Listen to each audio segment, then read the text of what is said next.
Shout out to Kopish. Shout out to Kopish, guys. Keep all the good work the up. two legends, Emil Heskey, Howard Gill. Can't get much better than that, guys. Yeah. You know what to do now. Like, comment, subscribe. I'm with legends, guys. Kopish. Hello, people. Liverpool 2, Norwich City 1. Liverpool advanced in the FA Cup. The quad is still on.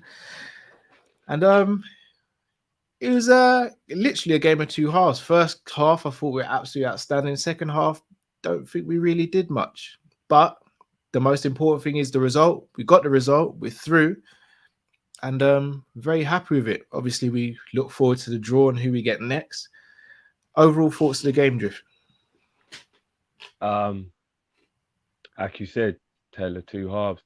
Brilliant in the first half. Kind of feel like in the second half, maybe we slightly felt that job done.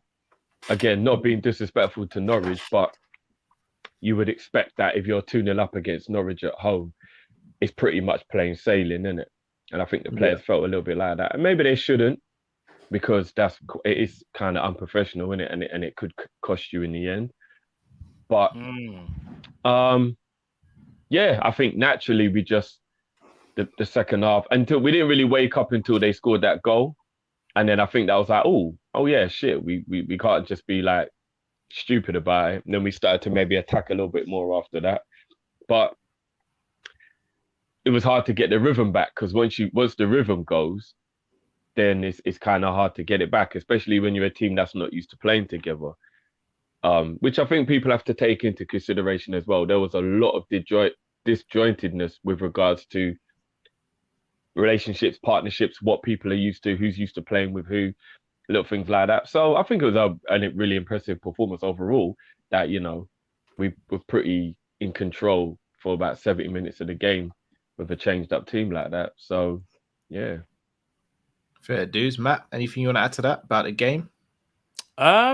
Not that much, other than the fact of we done what needs to be done. That's get the victory. We just need to be careful that when we do make changes, that we still try and keep control of the game. Because when we made those changes and Tyler Morton came on into midfield, we lost a little bit of control. And obviously, I think we'll talk about more in player ratings, but the defenders as well.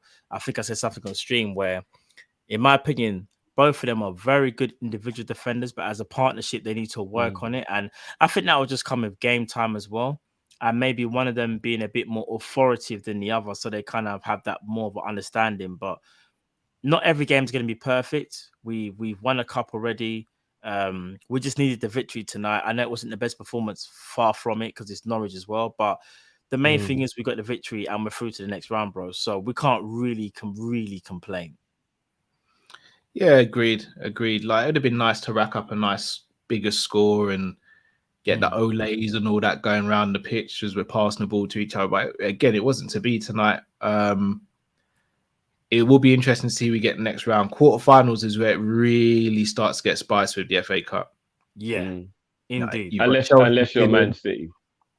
Well, you've still got Chelsea, Man City are in. If I'm not mistaken, Southampton went through tonight with a good performance against West Ham. They'll get Man City will get Southampton, and that'll be the game they beat them, because Southampton have got 2 draws against them, so that will be the one game that City do manage to beat them or whatever. City will get scum for some madness. Chat, let me know who the 8 teams are, chat, because I can't remember who the all 8 teams are. Let me know who the other teams are, guys. Milk, you know. Someone said Morton is milk. So it's Chelsea, Southampton, Liverpool. Middlesbrough, Crystal Palace, and Man City. I feel like I'm missing a couple. Everton against Bournemouth tomorrow. So Crystal Palace and Middlesbrough apparently are through as well. Oh, well, you know what? Let City get Everton knock them out, get a bit of justice, innit? We'll see. Don't see it happening, but we'll see. Yeah, we can try. Would you guys want another home draw, or do you not mind the next round? Don't mind. Nah, you always want a home draw. Like, I don't you know, mind. what I mean, if you're being honest, you do want a home game. You do. would favorably, but at the same time, Especially if it's a big team you're playing. Yeah, if it's a big team, you're kind of a bit more bothered. But if it's a team that you're not too scared of, you're not really that bothered. And to be fair with us, I feel like the mentality that we have, we are like a bit like Man City, where like whether we're home or away, unless we're facing a Man City, I don't think it makes we approach that it the much same. of a difference. Yeah, say if it's like a Southampton or whoever, I don't think we fret. But if it's a Man City, that's when we need that home advantage kind of thing. So I don't know, you know, a quarterfinal away at St. Mary's would probably still be a tricky game, you know. it would be tricky, but I would still expect us to win because, bro, I'm not trying to say. Yeah. But you know, it's much easier at Anfield, though, right? No. It is, but Yeah, that's what I'm saying. we're one of the very few teams, I think, in world football where home or away, yes, obviously home advantage, you got the crowd behind us, but when we're away, I don't think it has that much of an effect of it. You know, like back in the day, we'd be like, "Oh, we're the away team. We have to be really careful," and the players might not, you know, them, or they might be under pressure from the opposition crowd. I feel like we are past that because we've reached a certain level where we go about our business. Don't get me wrong, I'm not taking that away from Anfield because Anfield is Anfield. When we're at home, it's like a 9 out of 10. But when we're away from home, I'm still very confident. Obviously, it depends on who we're playing, though. I hear you, bro, but I don't want to be going Stamford Bridge, Teesside. No, that's what I'm saying. If it's a big Etihad, Goodison Park, I don't want to be going any of those. I've got to be honest, bro. I want a home draw. I do. No, I want course, a home draw. I can't unless lie. it's City or Chelsea or Everton, the teams you mentioned, then I'm down at Middlesbrough's a gritty away game, you know. Nottingham Forest, that's a gritty away game. Don't underestimate it, bro. We should negate that, though. We should be good enough to negate them ones. Yeah, but technically we should be able to negate everything based on how good we are. I'm just saying I want it to be easier than it needs to be, you know. I hear you. Agreed. The super chat here from John says, "Thank you so much, guys. Means a lot, but we're both all good, and you guys have made my night. Respect." And we won one. Down 3 to go. You'll never walk alone. Much love, guys. Much love to you, John. Oh, yeah, much love, bro. Trust me, to you both, man. Love to you and the family, man. Indeed. Right, let's get into play ratings, boys. Yeah, man. Indeed. Let's get up. Let me say pause. Alisson Becker in goal. He only had one thing to do, but he did it brilliantly, innit?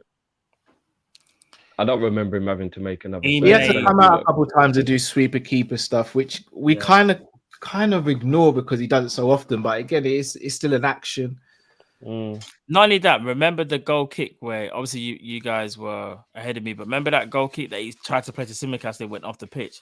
I'm nitpicking, by the way, when I said that I am nitpicking. But he done what he was supposed to do. That world-class save where the ball was going into the top corner, he saved that. His distribution was good, but could have been better, like how I said. So for me personally, I would give Ali a 7 or 7. No, 7.5 because that save was still what was his contribution with the goal? I can't remember because I was just watching the defending. Was there anything Ali could have done for the goal? His positional play could have been slightly better, but I think again that's nitpicking. I don't like the defense should have really sorted it. It was not like it was a shot that went underneath him or anything like that.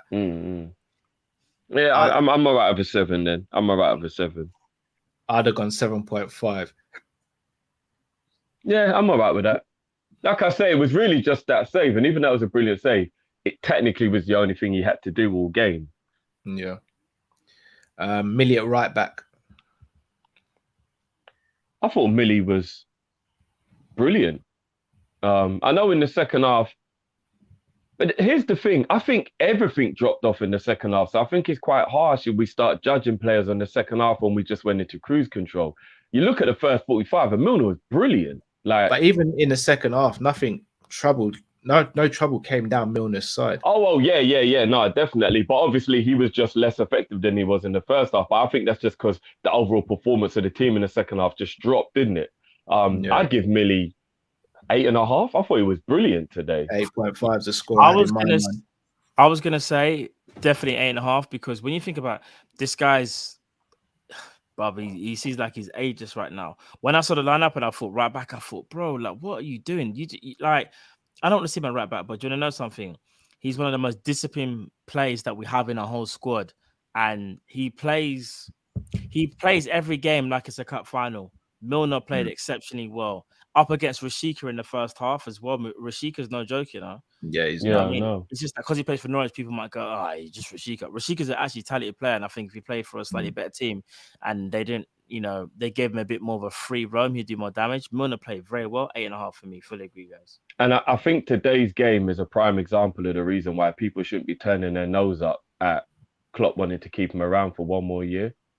I know a lot of people seem to have a problem with Milner, but I'm telling you, he's one of those players I fully understand why Klopp wants to keep him around. Do you know what it is, Drift? Fully agree. I just worry, not worry, but I think me and maybe others worry. You see, it's so magic because when you get to a certain age, like if he plays like how he's playing now next season, people won't complain. It's whether he can sustain the level that he's had this season next season, and it sounds like easy to do, but you see, like just that 1 year old, Yeah, it's not easy. mileage. Yeah, it's not I think easy. that we have to gauge. But knowing Millie, is it not being overly pessimistic to believe he can't? Do you get what I'm saying? Because this is Millie, and he's just been doing it. No, so agreed. I don't think it's overly like when I look at him, I can't even lie to you lot. For a guy of his age, his athleticism is amazing. Like I know people will be like, he's lost his pace, and of course he has. But if you actually think about the fact it's like the 70th minute and he's still bombing forward and making runs and stuff, just because he's lost his pace don't mean he's lost his athleticism. Do you get what I'm saying? Like his stamina levels are still there, his tackling is still good. Like I'm not gonna lie, for a 36-year-old playing at right back, that is bloody impressive. I can't even lie, that is impressive. Agreed. Konate. He glitched. Had a few off moments.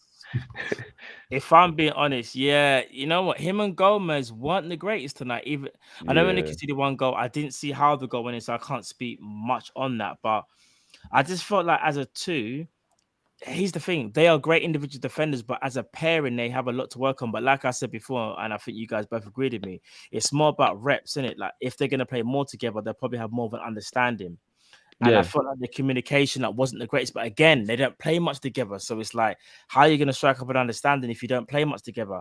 You need to know each other's game. When it comes to Virgil Matip, they know the other's games inside out because they played them more. So those two, you can tell they're just individual individual talents. But as a pairing, weren't the greatest. So I'll give Ibu a 7. If I'm being honest, a 7. I'm not gonna lie. I think that's slightly generous. I would probably give Ibu a 6 to a 6.5. Yeah, because he wasn't terrible or anything, but it was one of those games where he had me a little worried. He was like coming out he was going back to that old school Konate, and maybe this is what happens when he doesn't have Matip or Van Dijk to lead him, that he goes a bit wayward and starts like doing what he was doing at the beginning of his Liverpool career, where he would just go chasing the ball. And sometimes you're like, bro, you don't need to go do him, because when the goal happened, I can't lie, he did like step out and he didn't really need to. And he got beaten with a very easy pass. And then all of a sudden, you know what I mean, he's a bit out of it. So 6 to a 6.5, I would give him, which again, it's not me saying he had a bad game, because 6.5 is good. I just don't think he was anything more than just good today, in my opinion. I didn't see the goal, so. I'd have gone for between 7 and 7.5 for Ibu. Fair enough. So, I didn't see the goal, so I'm only speaking. Because remember, I didn't see you. Both of them were at fault. Both they were both at fault for the goal. Both of them. Yeah. Fair play, fair play, in my opinion. I remember it was about like poor passing and just little. You know what I mean? I just don't think that was way below what I'm used to from his Ibu. passing overall on the night wasn't bad. His passing was good on the night. I disagree, but yeah. I can't think of any standout passes where his short passing was good, but there was some times when he tried to play long balls and it wasn't good. But yeah, but he also played some really good long balls as well. I don't remember any good ones. Yeah, he played one from right to left to Jota. Jota brought it down and we had an attack there. That was Milner, but I'm sure that was Milner that played that pass. That was Ibu. If I'm being honest, I only remember Ibu misplacing in the whole 90 minutes off the top of my head 2 passes. I remember one that went off the pitch because I remember I was like, oh my days, I see what you guys are talking about. And there was another one. But other than that, I thought his passing was good though. I thought it was good. Not sensational, but it was just good. That's why I give him a 7. I mean, I think 7 is generous, but I'm not going to argue. Fair enough. Gomez. Ooh, see, I'd give Gomez a 5.5 to a 6. I think he was the worst of the 2. And again, he was at fault. He was half at fault for the goal as well, in my opinion. And his passing was off today. But there was a couple of times when he did some good covering. His pace is still there, thankfully, so he was able to do a couple covers. But yeah, overall, 5.5 to a 6. He was very average to good today for me, and I definitely believe that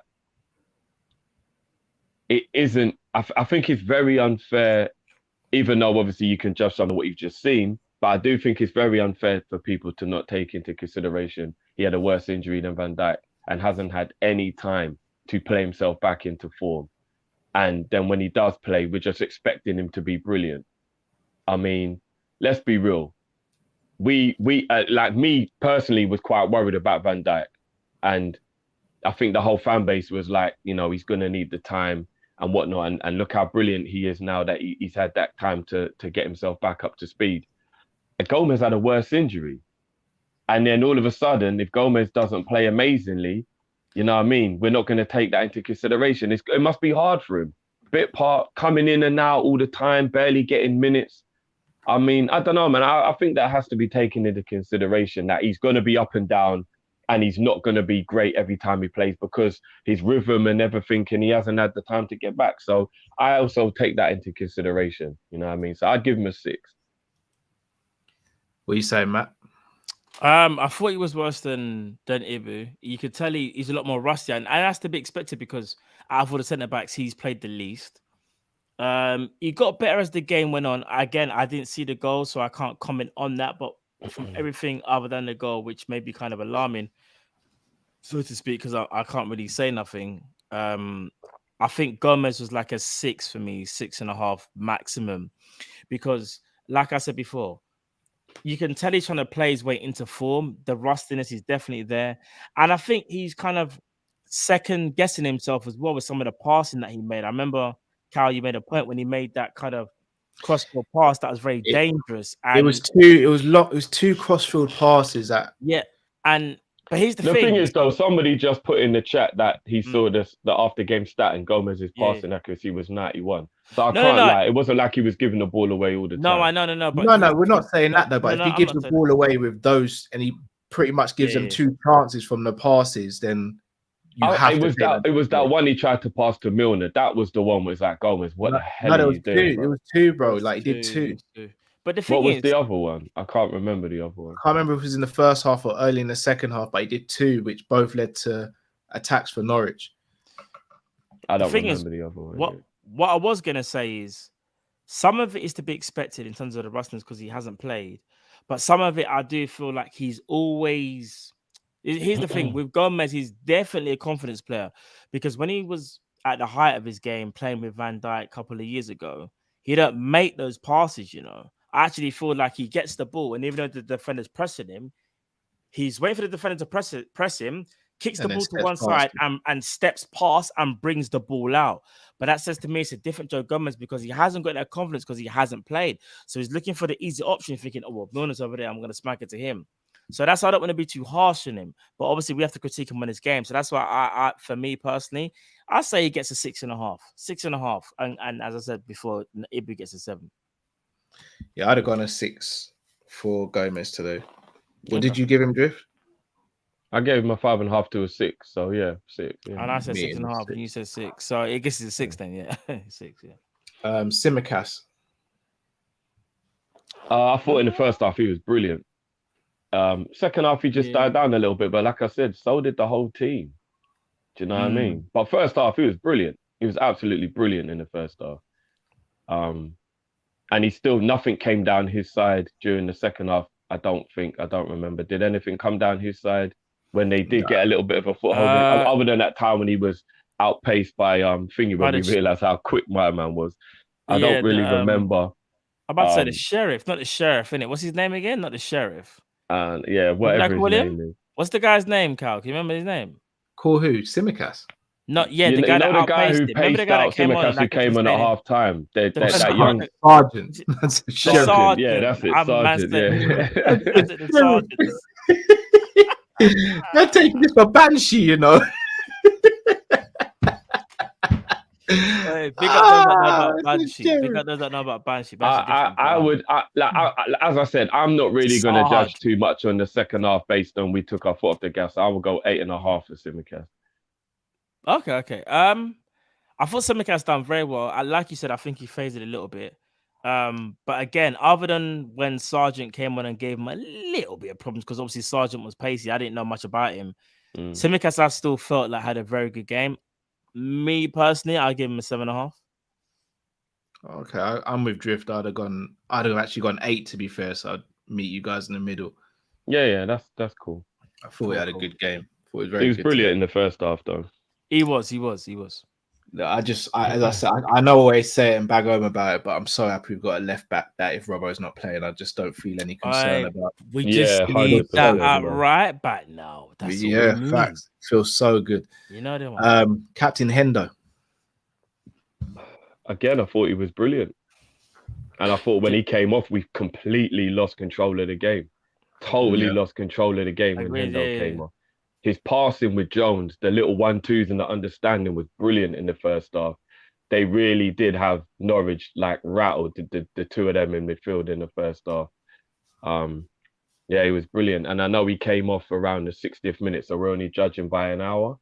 Was it about 65th minute or something like that when he came off? Around that, I think so. Yeah, around that time. Yeah, so like 60 to 70 minutes. And then that's when we kind of lost control. So I'd go 8.5 to 8.5. I thought he was brilliant. I thought Hendo was brilliant. I'm 8.5 as well. I don't know if you've got anything to add, Matt. I wasn't gonna go that high. I was gonna say 7.5 to an 8, because even though I thought he played very, very well, it was 60 minutes, and I'm not trying to take anything away from him because I wouldn't say. Do you know what I say about Henderson? The best way to describe him, he was quietly spectacular.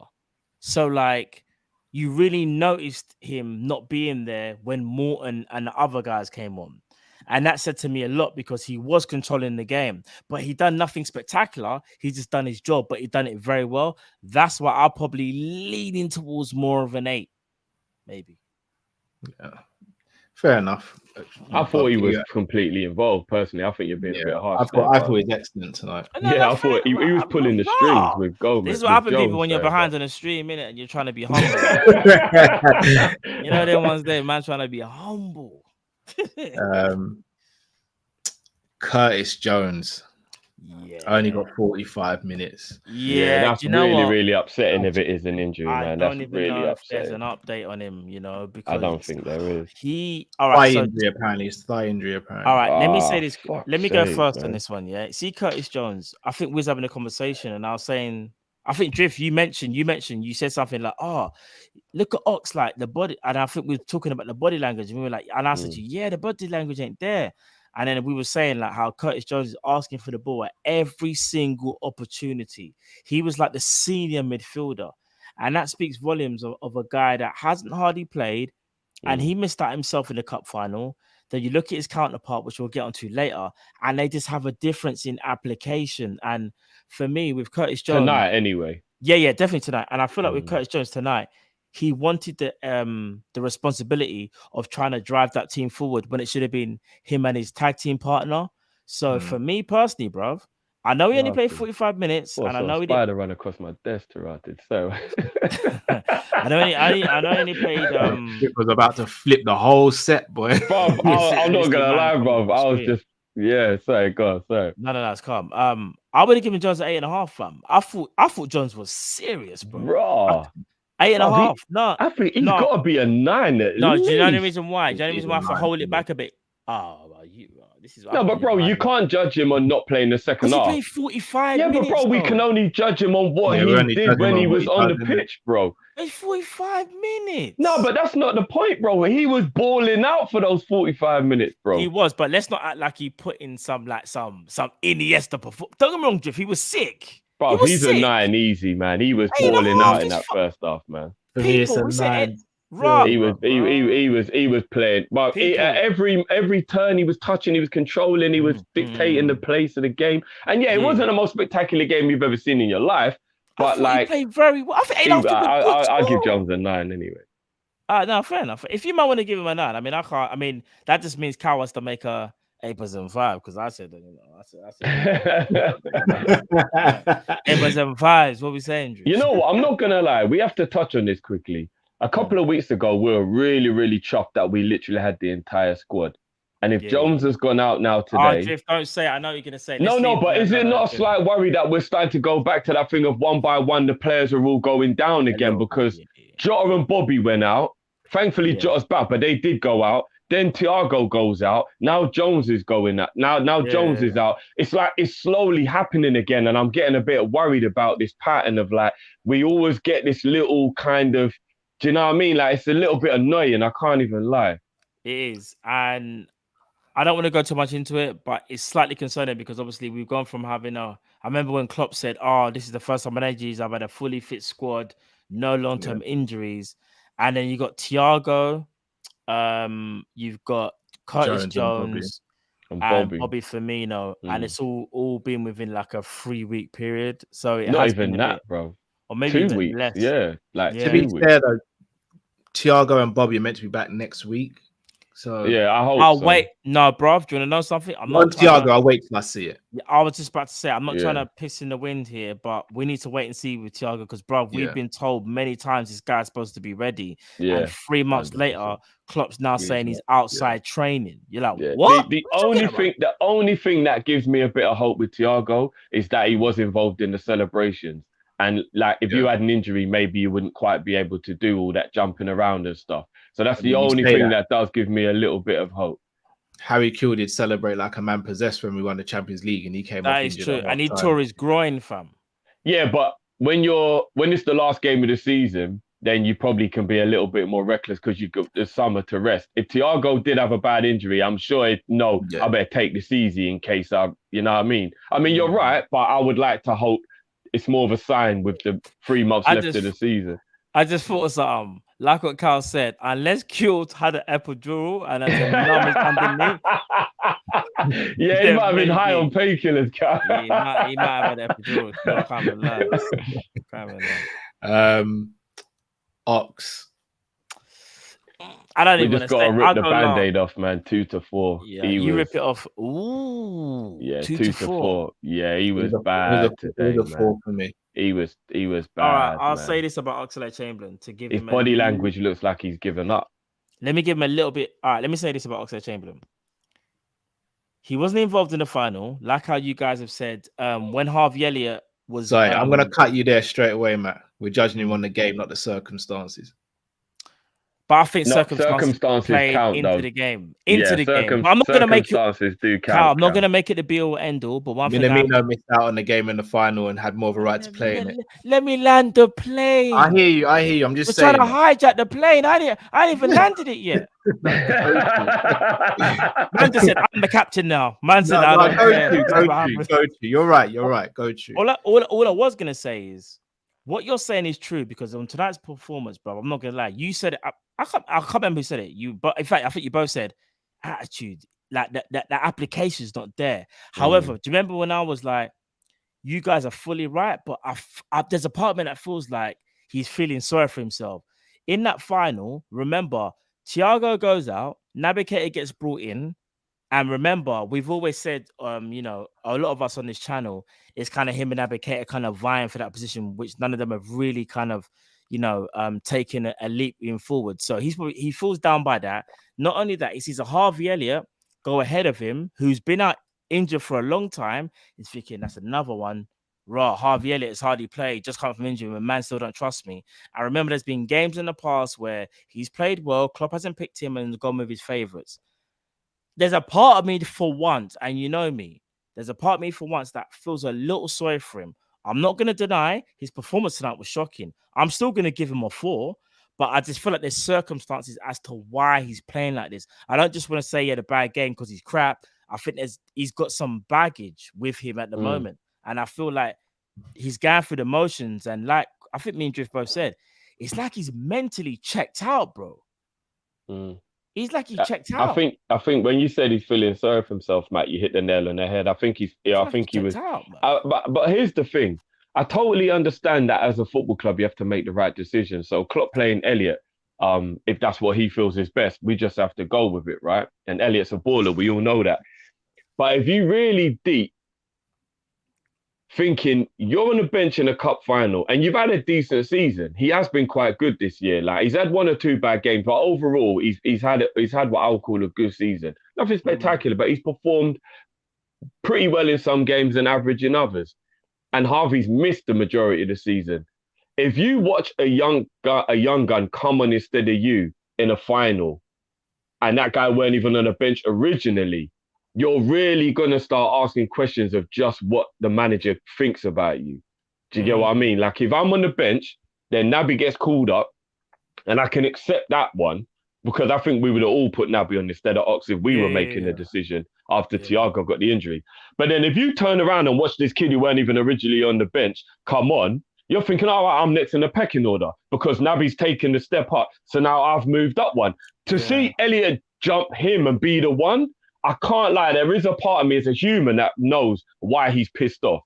Because you are thinking, raw, I was actually a part of getting to this final. I scored some goals. I played well. I played the majority of the games. And then like this young kid just jumps ahead of me and gets to play in the final ahead of me. That is kind of bad, man. I'm going to ask you a question. Direct both of you. 1-word answer. Your Klopp at the weekend, you have to make a midfield change. Are you bringing on Ox or Elliott? I actually would bring on Ox. I can't lie, I would have. What, this weekend against West Ham? Yeah, no, when we're playing in the final against Chelsea, I would have actually brought on Ox. When I saw Elliott swallowed by the atmosphere at the San Siro in the Inter game, I would never have believed that was the better call over Ox in the cup final. I would only lean towards Ox because I know he's probably in better shape. Not necessarily who's gonna. Because here's the thing, we know Elliott is dangerous. We know he's going to be serious, and he has been serious for the little games that he has played. But if we're talking about like, are you ready? Elliott, we know, wasn't really ready. He's ready in terms of talent, but he's not ready in terms of fitness. Ox has better fitness, bro. Even if you just go by fitness. Just that, Matt. Do you remember how much the San Siro swallowed Elliott? That big game, big stage. Do you get what I mean? I would be worried coming on at Wembley, he might have a similar kind of feeling. What it is, as things stand right now. Sorry, to switch it though, Drift. He played against Chelsea earlier on in the season and he wasn't swallowed by that occasion. And you could also... Yeah, but that's not a final, Cal. That's just a league game for 3 points. No, but you can also switch it and say Ox has played against lesser opposition, a la Norwich at home recently, and stunk up the place. I don't even remember that game. I need to go and get my memory refreshed on that game. I don't remember him being 1-3-1 when we I were don't losing. Remember him stinking up the plate. I need to go back. I need to go back and remember. We all said Naby and Ox weren't good, but we said Ox stunk up the place. I honestly, I'm not even just saying that. I don't remember. But if he did, then.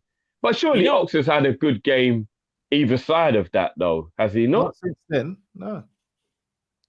I would have still brought on Ox because I would have felt like the occasion was too much for Elliott. But obviously, fair play to Klopp. He brought. Because we got to be honest, when Elliott came on, he took his penalty like a fucking G, but he didn't do anything. Like, we actually talking about the actual extra time.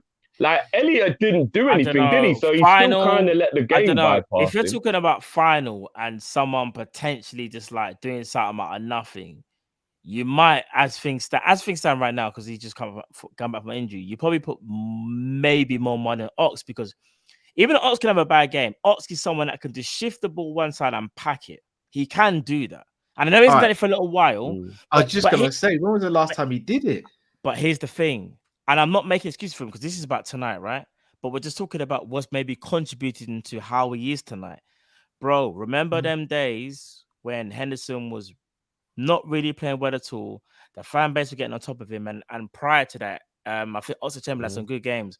And we were like, Hendo "Rah." out was what I remember hearing. Well, not even that. They were just saying, "Raw, why is Henderson starting when he's not playing well?" Remember, when he's taken him up the lineup, and Oxlade-Chamberlain had a couple of good games, but Klopp went back to his tried and tested. And that's the thing, Cal. If you play well, like a Simicast, who has played well, like earlier in the season, we even as fans have gone, no, listen, we love Robbo, yeah, but Simicast has kind of earned he kind of earned the game time. I think he's done that a little bit of Ox, not as much, because I don't think Ox has had as many stand-up performances as Simicast, but I just feel like there's been times when he probably feels a bit aggrieved when it's like, bro, I've played well and you've taken me off. He gets subbed all the time. Bro, ask me this question, Kyle. You got the best memory on the show. Can you remember the last time Ox played 90 minutes? Not off the top of my head, no. But here's my question back. No, I hear that. But here's my question back. That's not even a thing. That's just peak. Yeah. You see when you said, and I raised this point a little while. I can't remember what game preview it was, and I said no one had really stepped up in the time that Hendo wasn't playing well and said, right, I'm taking that shirt. That's mine.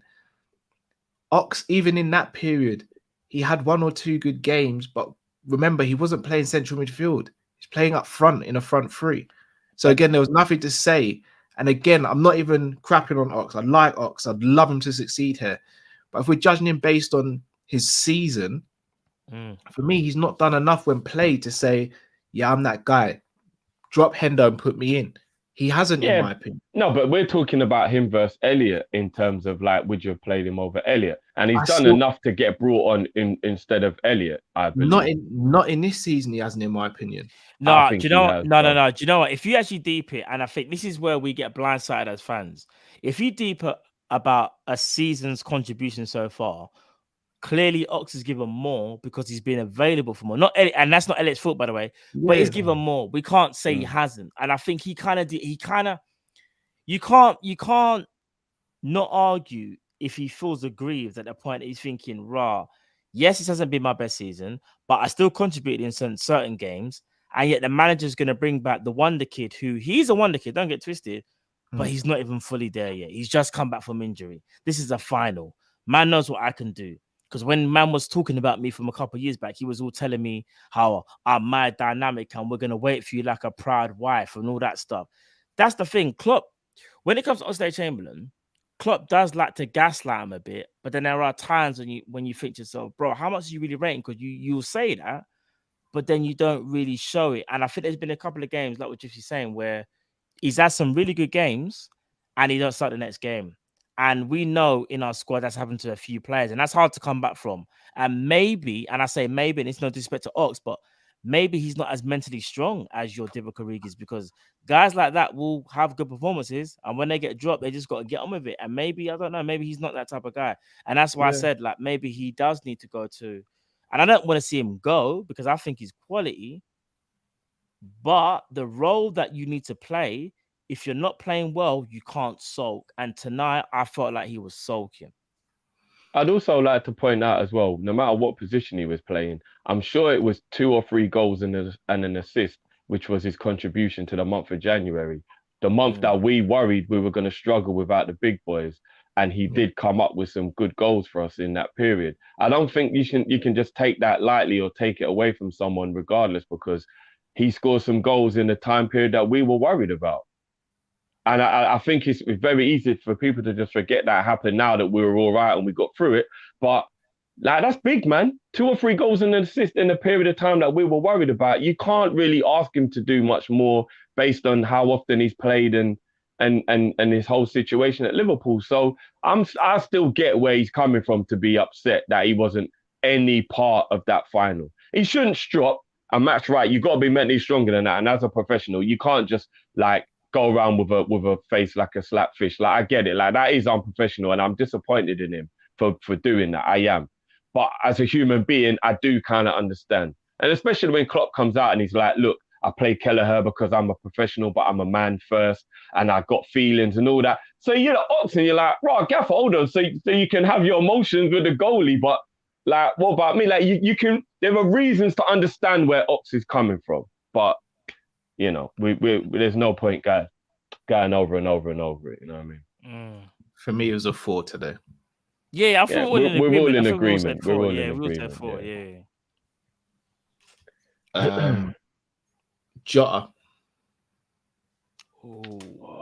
He had a really poor game by his standards, didn't he? Still not there yet fully. Yeah, I'd actually go getting there. for Jota. 6. I'm not gonna lie, I even think that's a little bit generous. But I'm not He going to wasn't argue it poor. because he wasn't Gone to crap good or anything. position. No, I was thinking 5.5 because like I don't really remember him really being involved. I'm trying. If you don't refresh my memory, then cool. But I'm trying to think, and I'm like, I don't actually remember. Now, remember the goal? I say nearly the goal, but remember when you guys were like, "Oh, Jota's taking the piss here." When he took now, Jota was trying to get busy. Yeah, it's just that it wasn't happening for him. So this is where there was a couple of bits of lovely footwork and stuff in midfield when he dropped deep and stuff. Yeah, he did do. This is what I'm trying to say about Jota. He was busy, it was in the box. He didn't do anything. But it didn't really happen. That's why. Yeah, I probably agree with Carl. It was busy, but yeah. I'll by his standards, he was poor. But in the first half, some of his touches and stuff were quite good. I remember he nutmeg one you and made him look stupid and stuff. But yeah, in the box, he was very quiet. So I think a 6 is fair. Yeah. Yeah. Origi. I thought he was really good in the first half. First half was very good, but kind of like what's the word I'd say? He was on the edge of the game for me. In the second half, not the first half. Yeah, first half he was involved. First half, see, I don't. Beautiful. Even in the first half, I wouldn't say I don't feel as though he was massively involved. I think he had some good moments. But what people have to remember is the way we play as a team. If we don't have a naturally deep drop in number 9 the way a Jota or Mane or Firmino do, and we play the only one who we have is an actual striker, I think because the team aren't necessarily used to playing that way, when it's not like the last 15, 20 minutes and we're chasing a game and we start going very direct, then it plays into his strengths. I actually think he suffers a lot because we don't do anything in our play that actually caters to what he's good at. And I think the second half is a prime example where we were comfortable, just started keeping the ball and took our foot off the gas. He's basically just isolated. And then people will say, he's had a shit game. I've been a striker. I know what it's like when your team aren't playing forward. What are you supposed to do? Do you know what I mean? He didn't ever give the ball away. It wasn't like when the ball came to him, he did try and make it stick. But like, if you're just dealing with scraps, like it's not excuses. Like when you're a number 9 and you're dealing with scraps, what are you supposed to do? Do you know what I mean? So for me, I think it's quite harsh to like judge the second half on the like we didn't really do anything to help Origi in the second half. He did use the ball quite a bit though when he did have it. Only the one time he tried to shift it onto his right foot to have a shot after he'd been starved of the ball for half an hour. There was other times he was isolated, but he lost the ball a few times. No, he was like, as I say, he was isolated, but then it's not like he was. See, here's the thing. Like I kind of agree with Jiff because he's the only out and out striker that we have at the club. Yeah, and what's so mad is we don't really play to his strengths because that's not how we play. We rely on this false 9 thing. So when we get a proper out and out 9, we still play like he's a false 9, and it can make him look a little bit clumsy because that's not his game. One thing I would like us to see, or like us to do, feed him. Like you see when my man makes. Let me give you a prime example. Minamino had the ball, if I'm not mistaken, and played the ball to Origi, but I think he played it a little bit too close to the defender. Like, if that's like a Thiago or a Naby or even a Henderson, they play that a bit more acutely and he probably gets on the end of it. Here's the thing. It's like Origi can't win unless he scores. And then, you know what I mean? I feel like it's a bit unfair. Tonight, he wasn't amazing, but I felt like he had a very good first half in terms of what he needed to do because he was occupying the defenders. Yes, he might have been a little bit clumsy at times, but it was occupying. And that's something that we do lack at times. And because we're not used to it, we criticize it straight away. So me personally, I'm giving Origi a 6 or a 6.5. Same. Can I switch it around on you guys? Because you say I'm actually giving Origi a 7. That assist is beautiful. And everybody in the chat who's like putting him down, I thought it was all about stats. He got a beautiful assist for the first goal. Is that awful? Because I'm seeing people saying he was awful. I'm telling you, people just say how they feel about a player and it won't change no matter how he It's plays. not, So no, Drift, I got to stop. Bruv, not everyone in the chat is putting him down. It's 50-50, bro. no, I'm saying I'm seeing people saying fours and awfuls. How on earth was Origi awful today? But you're also seeing it the other way. There's also people bigging him up and saying they agree with you and Matt as well, bro. No, I'm not talking to them though. That's what I'm saying. Like, I'm asking the question to people who I don't get. As Matt said, it's almost like if he doesn't score, he can't win. Like, people will only give Origi ratings for scoring a goal. And that is ridiculous if you're talking about like completely just ignoring anything else that he does. So I'm just saying, it's very strange to call someone awful who gets a brilliant assist, was occupying defenders, was holding the ball up, and was actually working really hard in the first half. As I said at half time, his overall work rate was brilliant. He was closing down, he was pressing, he was doing loads of good things. How the hell was he awful? I'm just asking the question to the people throwing up fours and saying he was awful, he didn't do anything. I'm just like, right, I don't know what game you're watching if you think he was awful. Can you honestly sit there, Drift, and say that he had a better game than Jota or Gomez? 100% he had a better game than Jota. Without a doubt, Origi had a better game than Jota. How can that even be in question? Jota had a better chance. See, here's the thing. I actually think they had this. I think their game was pretty much the If same. Origi misses that header Jota missed, yeah. Oh my days, the way everybody will pile on him. Do you remember that header that Jota missed from the beautiful Milner cross in the second half? If Origi missed that header, my God, I can imagine the way everyone would have jumped on his back. Origi had a better game than Jota, man. I'm not saying he was miles better than him, but he definitely had a better game than Jota. Like, come on, man. I think their games were pretty much the same. It's only he got an assist and Jota didn't. Because I'm judging him. I've got to judge him on the time he played. In the first half, I thought he was good. Second half, he was non-existent pretty much. No, I agree. But that's what I said. But there's context to it though. No, it wasn't he was awful because he was just playing crap. There's context. I get that, Drift, and I'm not disputing the context. But I'm saying if I'm going to give him a rating, then I still have to rate him based on how he performed. But you just gave him the same rating as Jota. Yeah, he got an assist. Yeah. But that means his overall play is being rated at like a 5 roughly then, because like we'd normally give a little bump up for the contribution. Well, no, it's right? 5.5. After that, for me, that's very harsh. I would have given him a 6.5 to a 7. The assist was beautiful, and I think his first half he played really well. That's just me. What justifies him getting a 7 when who else got a 7 today? Konate got a 7. Konate didn't have a better game than Origi. He definitely did. I was on the boat, fam. But he didn't. He didn't have a better game than him. But you know what I mean. I'm giving Origi a 6. I said a 6.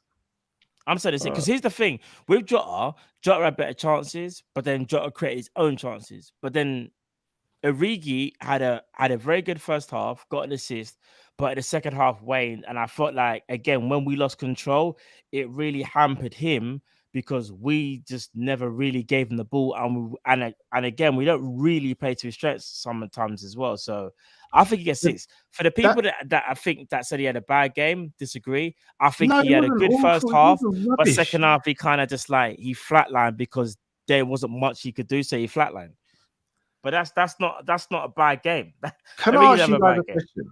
Just to play devil's advocate, what are Divock Origi's strengths in your guys' opinions? Oh no, Cal, we're not doing this, are we? Yeah, I don't want to go down that rabbit hole, man. I'm not even taking the mick out. I'm genuinely not with you. I'm just saying I can tell it's going to lead into a conversation with a chat and everything that's going to go a bit nuts. We're spending too much time on Origi. Let's move on to our next one. On a real, guys, like genuinely, I want to know. Like, I'm not even trying to take. This doesn't even have to be a long debate because I've got a point to why I've asked you guys. His strengths are pace.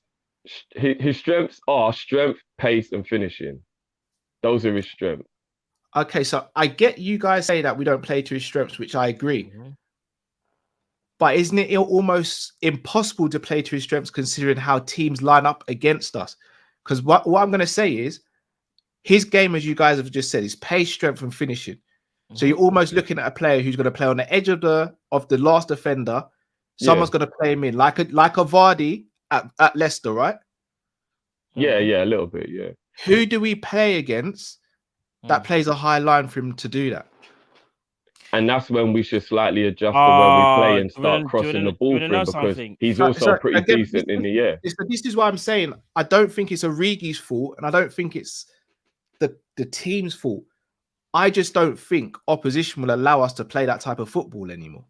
No, that's fair funny enough, but you still have to slightly try and play a bit more to a man's strengths than just lumping the ball up to him, or he just don't see the ball for half an hour. Do you know what I mean? Well, I I'm gonna get say you, but again, what else can we do though, Drift? Because Well, teams that's don't have the that's space for Klopp behind. to actually try to find a way to maybe slightly switch things up when you're playing with him, because you can't always just leave a man out to dry if he doesn't fit exactly how you want to play. You got to try and tweak it a little bit. Do you know what I mean? Would you let me ask you this, Cal? Would you say Origi has good movement, or at least decent movement? I'm not even saying this is a jokey way. No, because I've got no. I've got no problem with Origi. I'm just saying. No. I'm not saying. Of- No.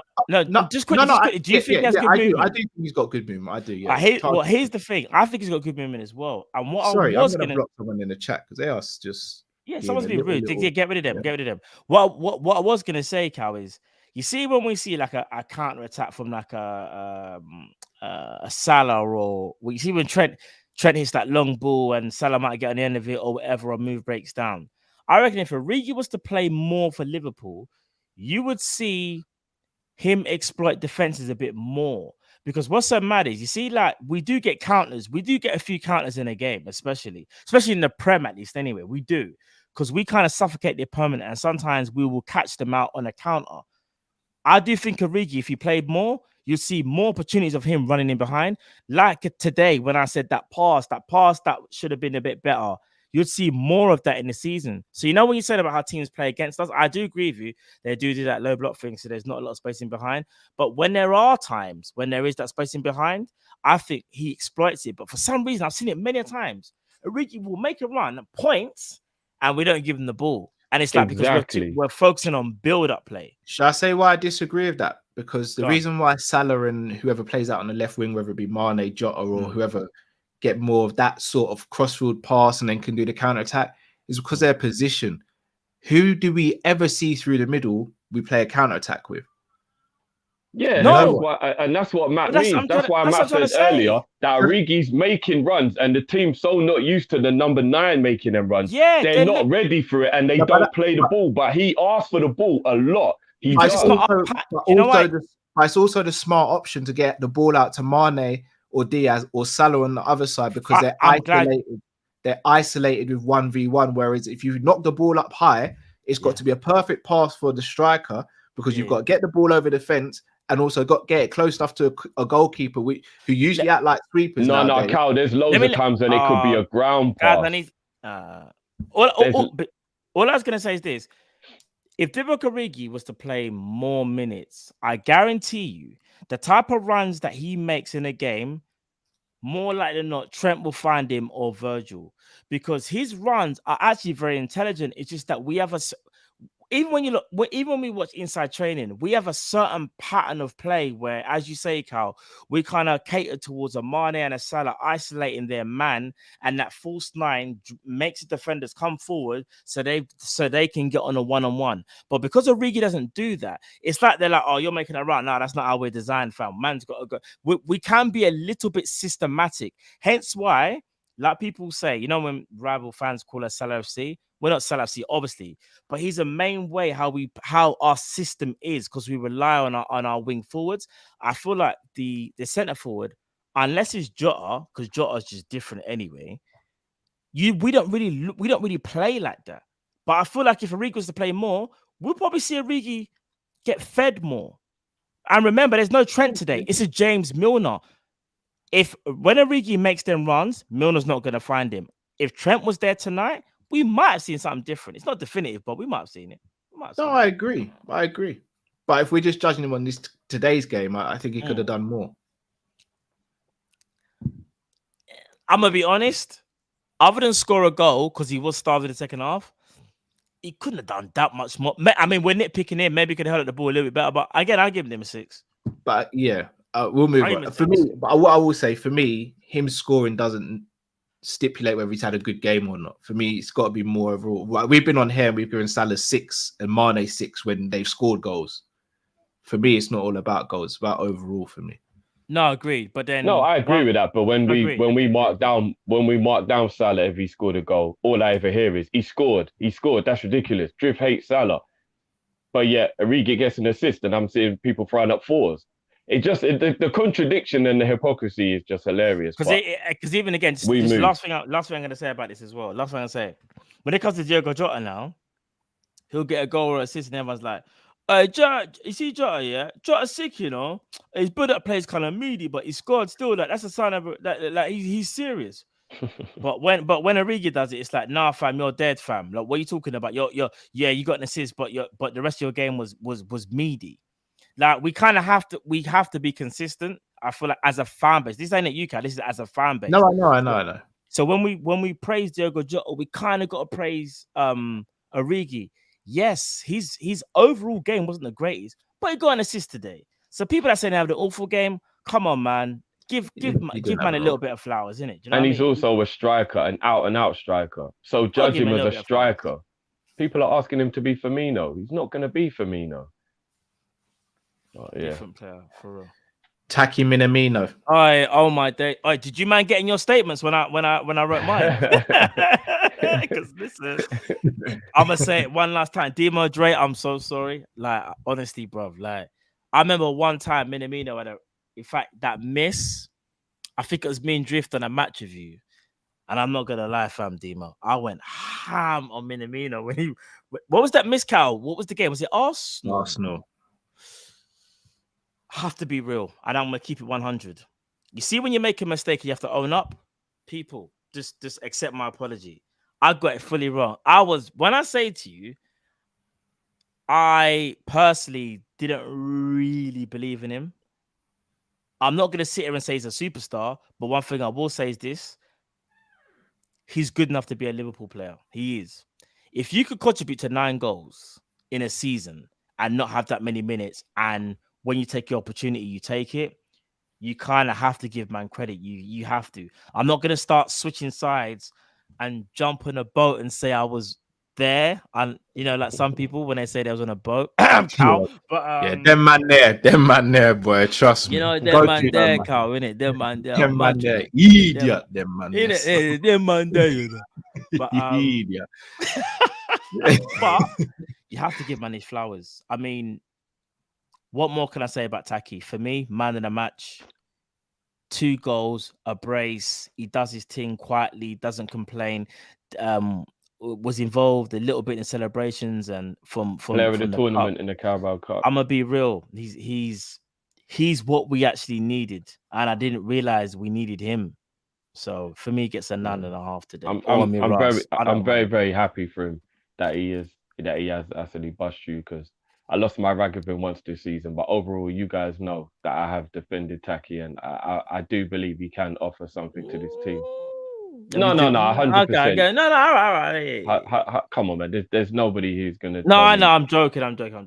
But again, this is not I told you so. Whatever. I'm just happy for him. I'm just really, really happy for him. Do you know what I mean? Like, and I love him as a character. And again, he never moans. He never complains. He knows his role. I can't remember which one of you it was who said it, but he's the one who really could have been rat-arsed about not playing in the final, because he got us to the final. And he didn't even moan one time. He didn't even moan one time. Everyone's different, but he's in a different... One thing I will say, he's in a different stage of his career to Ox. I kind of feel... Well, that is true. No, I don't know, Matt, because he's probably the one who was being pushed out the door the most. If you really deep it, if it was up to a lot of people, he'd be the one who would be getting dashed out the door with Ox in the summer. So even though he's been there less time, he's probably in the same scenario as Ox, if you really think about it. No, you're right. And all I would say is this. There was a part of the season where I think I was talking about him and someone else, Cal, but we were talking about how it's for Southampton. We were like, fam, not even they want him. And this isn't me and Cal sort of, what's the word? Asking for redemption, even though we are, but no, I'm not asking for redemption yet. Not yet. So you're still not sold on him yet? I'm not gonna go as far as Cal's gonna die on this hill, boy. No, I'm not dying on the hill. I'm already my rating for him tonight. My rating for him tonight is a Yeah, go 9.5. Agreed. That's what I said, actually. Still, That's what I said. I still don't know if he pushes any of the starters though. Okay, that's the only thing I would agree with. However, though, if we're talking about, like I said, you know, when I said like he's the player that I didn't realize we needed.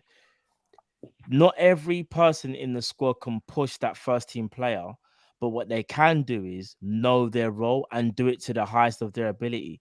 Because you see, Luis Diaz, that's his job. We can't expect everyone to be Luis Diaz in it and try and take, when I say take out or replace the original front three. Minamino, I don't think, in my opinion, can ever replace the front three, but what he can be is an amazing squad player. And I don't know whether I'm doing him a disservice by saying that. No, but I feel agree. I feel like he can be, because, bro, let me be real. If you can score 10 goals, not much game time, cool. But one thing I will say is this, and I'm going to slightly flip it. If a man starts every week, the pressure might become higher, more expectation. Can you handle that expectation? So it's very easy for us, even for me, to sit here and say, yeah, because he hasn't played well, scored goals, give him props, but can he do it the other way around? And that's one thing I'm not too sure. Because even though what's so mad is, yes, he scored 10 goals, but if he was starting, could he get 10 goals if he was starting? And that sounds silly, but the pressure's higher because the expectation is more on you. That's a hard one. I'm not too sure, if I'm being genuine. Look, I hope believe he Minamino can. works. I think it's I a believe massive he one, can. bro. I hope he does work But out. here's the thing. People will only realize when they're not here. They always say you don't miss them till they're gone.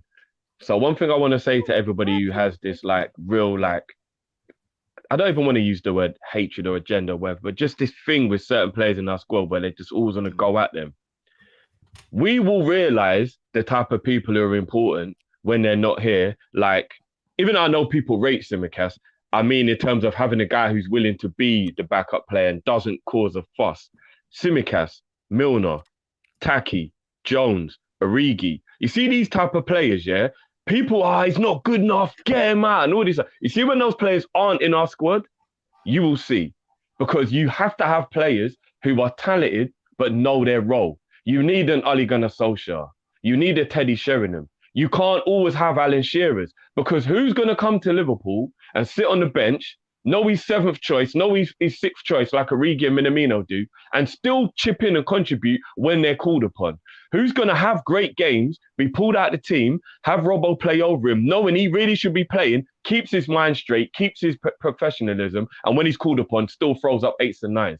You are going to miss these players if they're not here anymore. I'm telling you, because we'll be having to play Diaz all the time if we don't have Origis and Minaminos. So everybody keep on piling on these boys, yeah?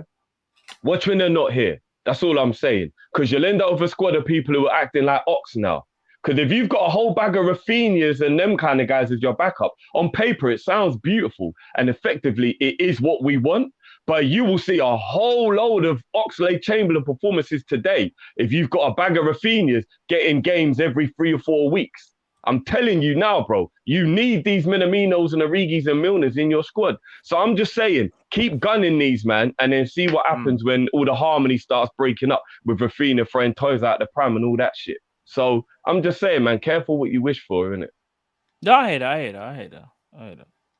And obviously, I'm aiming out all the people who've always got the juice for them, man. They're always gunning those players, get them out of here and all that. Look, Origi and Minamino have heavily contributed this season.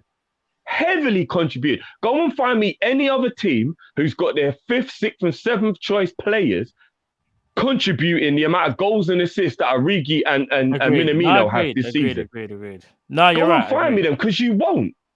You just won't. And not even just in the League Cup. Origi's Minamino's gone and done it in the FA Cup now. Origi's done it in the Champions League in the group stages. Go and find me people who've got 5th and 6th choice players throwing up stats. What's Minamino got? 1 assist and 10 goals. And I think Origi's got 6 goals and 3 assists. Or something around there. Come on, man. Go and find me anybody else who's got 6th and 7th and 5th and 6th choice forward players who've got them type of stats, man. Come on, man. Come on. Like, careful what you wish for, man. No, I hear you. So what are we giving Taki? I would have given him a 9 to a 9.5, because I think he was very quiet in the second half. but his first half was spectacular, isn't it? I So said that's why I would have given him a 9 because I'm not going to ignore the second half. As I'm always honest with everybody. Like, I think he very much dwindled down in the second half, just like a lot of other players, though. So I think a 10 or a 9.5 for me would be a bit too much. But 9 all day. The man got a brace, took his goals. His second goal was amazing. And the finishing, I told you, like, Mataki's one of the best finishers at the club. I know everyone looked at me sideways when I said it, but I still believe it. I still believe Taki is one of the best finishers at our club. Dimo Joy said, "What?" I don't know if he means that because we're giving him a 10. I don't think anyone was a 10 tonight. Nobody was a 10. Nobody was a 10. I'll give 9.5, Dimo. Come on, man. 9.5. I mean, yeah, I thought he was our best player, though. Was our best player. Subs. I haven't got an image of Tyler Morton. It's a good job because I don't want to put the young buck in the grey, but he would have had to have gone in the grey. I would say he's putting him in the grey. We're just marking his performance tonight. No, I mean as in 2 to 4's grey, the colour scheme. Oh, he said grey.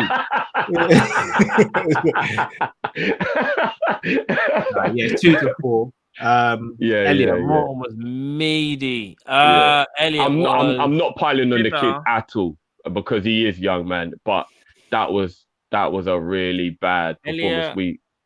Elliott. Elliott didn't do much either, did he? You know. Elliott 5.5. Yeah, even that's a bit. I think that's a little generous today. No, he tried to create. To be fair, he was playing some good 1-2. But he was giving the ball away, and he was part of why we lost control in midfield. I would have given Elliott a 5. Well, fair enough. I give him 5.5. That was 5.5 for me as well. Klopp. Jürgen. 8.5.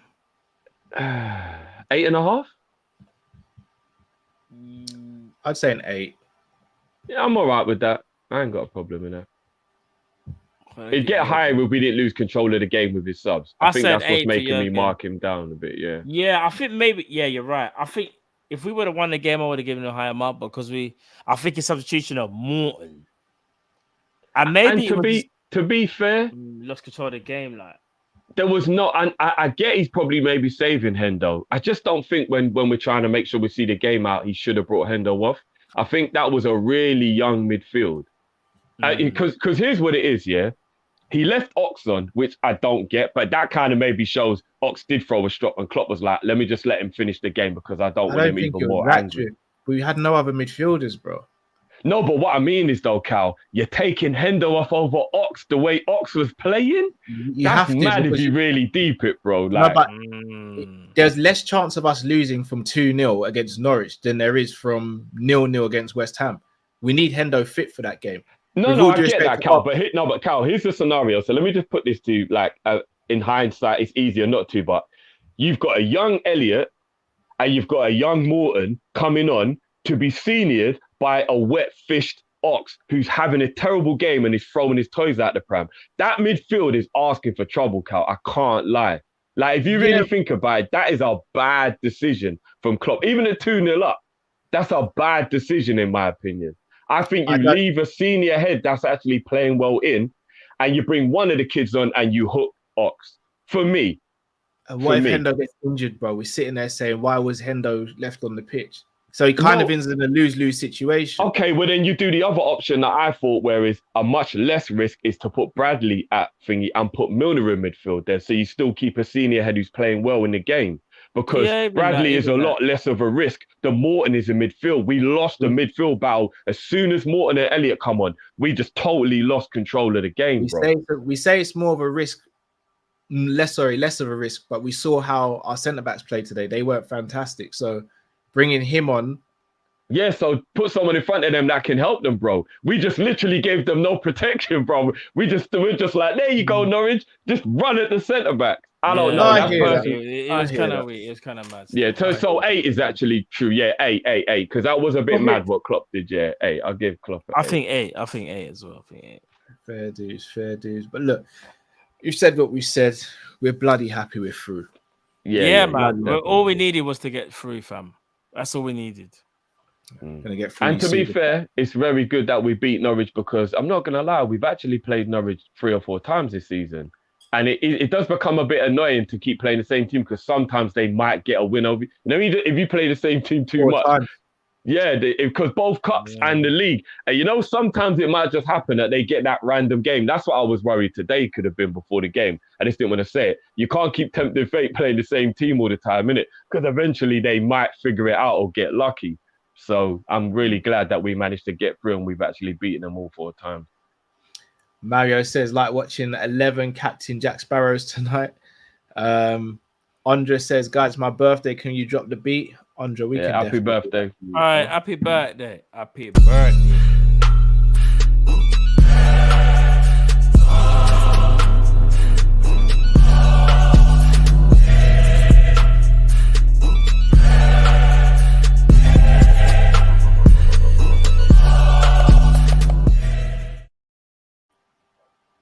I'm going Man City versus Chelsea at Stamford Bridge. I'm trying to manifest it. I don't mind. I don't mind getting one of the big boys at home, to be honest. No. Let's at least leave it for a semi-final. We don't know about that. Yeah, not in the quarters. Carabao Cup champion says, Ox has played Norwich 3 times this season and has been bad in all 3 games. Is that true? Has he actually been bad in all 3 games? Yes, bro. What one of those games? What was one of those games a league game during January? Was he bad in that game as well?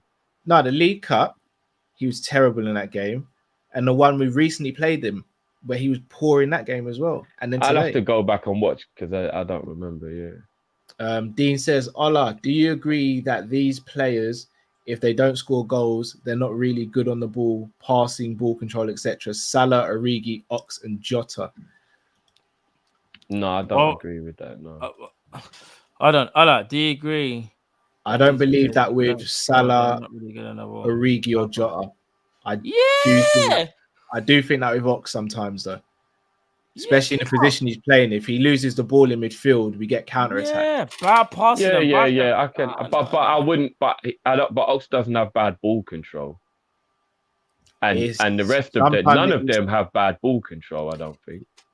Ox can be a bit iffy. Yeah, he can be inconsistent sometimes. That makes sense. A bit iffy, but I wouldn't say like, is there someone that bad ball control in your club? I wouldn't put him in there. Like, I wouldn't say like naturally like bad controlling the ball. No.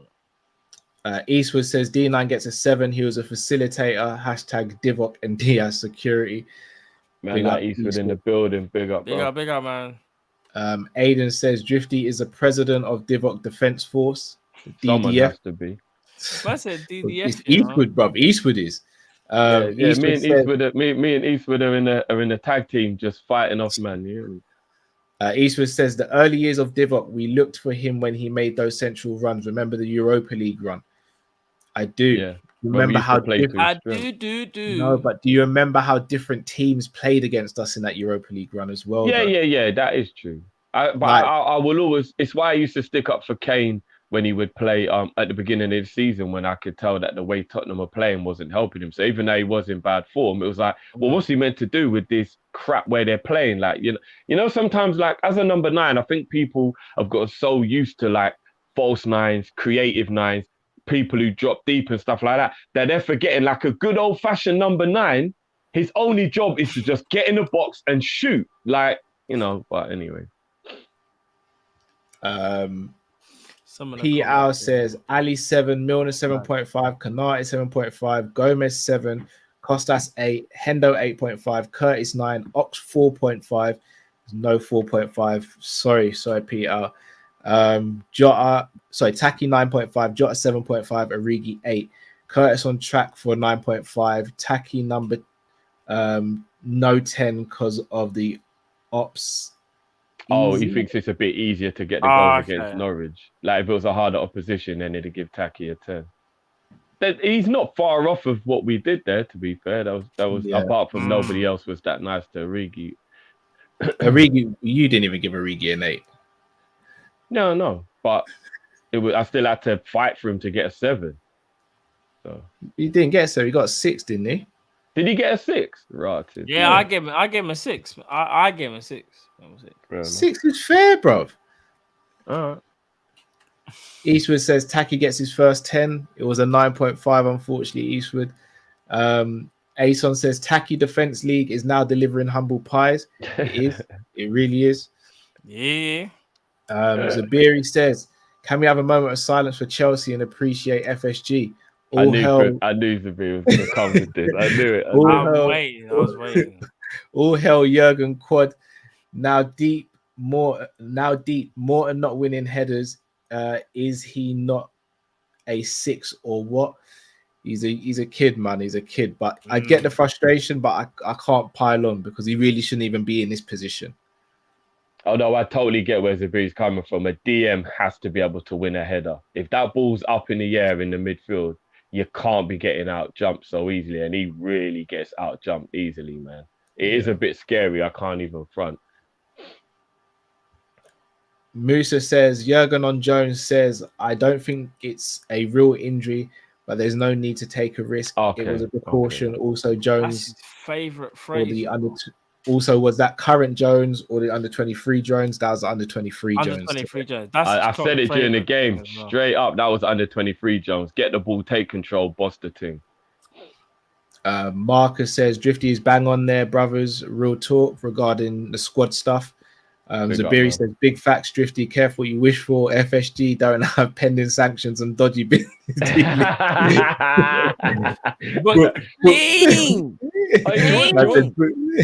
want to know what? Like a whistle, we move. We'll chop this up on Friday, of course, because that's when we can go into more depth. But just obviously honouring Zabiri's super chat. I can't lie to you lot. I was sitting there and I was watching some stuff today, especially the kickoff. Big up to them, man, there, because them man do a brilliant job over there in the kickoff.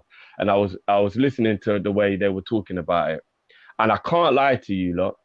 It was one of the moments where I sat back and I thought to myself, I've always said we have good owners, but they don't love us. And that's what I hate about them. I want owners who love us because that love will make them do the things that they need to do quicker and more often.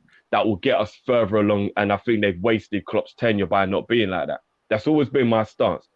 But I sat back today and looked at like the Roman stuff and started to think about certain things. And I can't lie to you. I did get a deep appreciation of having owners that haven't actually got some bullshit like that going on. I must admit I did. I thought, you know what?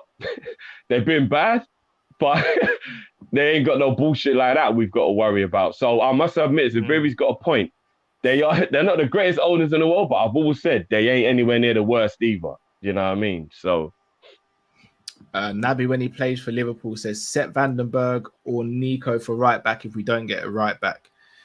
Nico. Neither. Naby, when he plays for Liverpool, says, you mean the game where Naby fought Gross?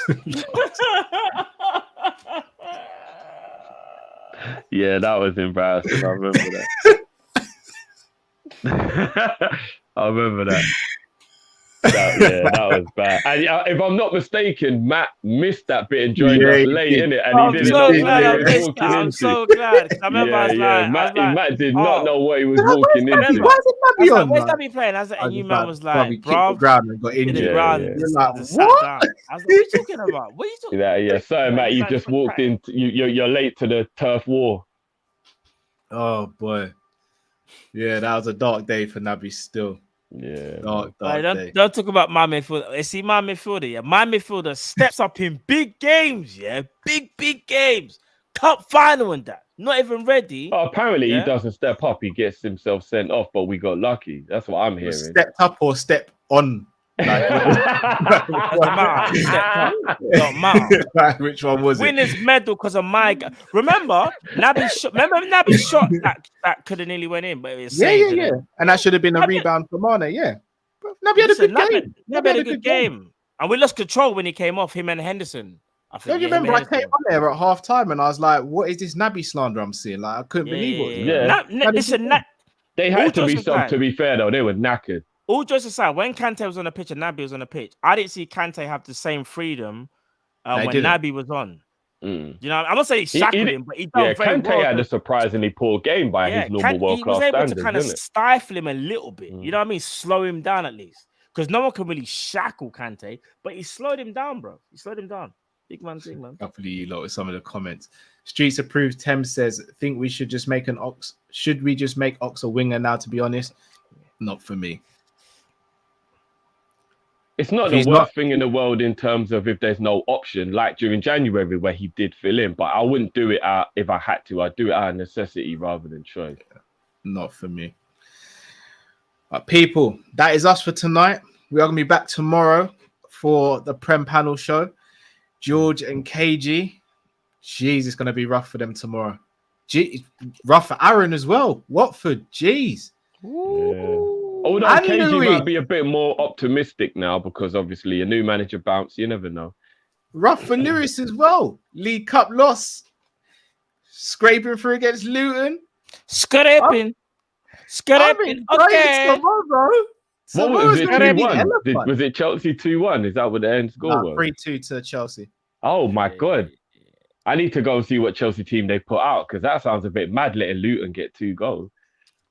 Zabiri says, wait, is the basement empty or is it just Karius? The basement is actually empty. With all due respect to Karius, he's not in the basement. He's not in the building. So he's on sabbatical.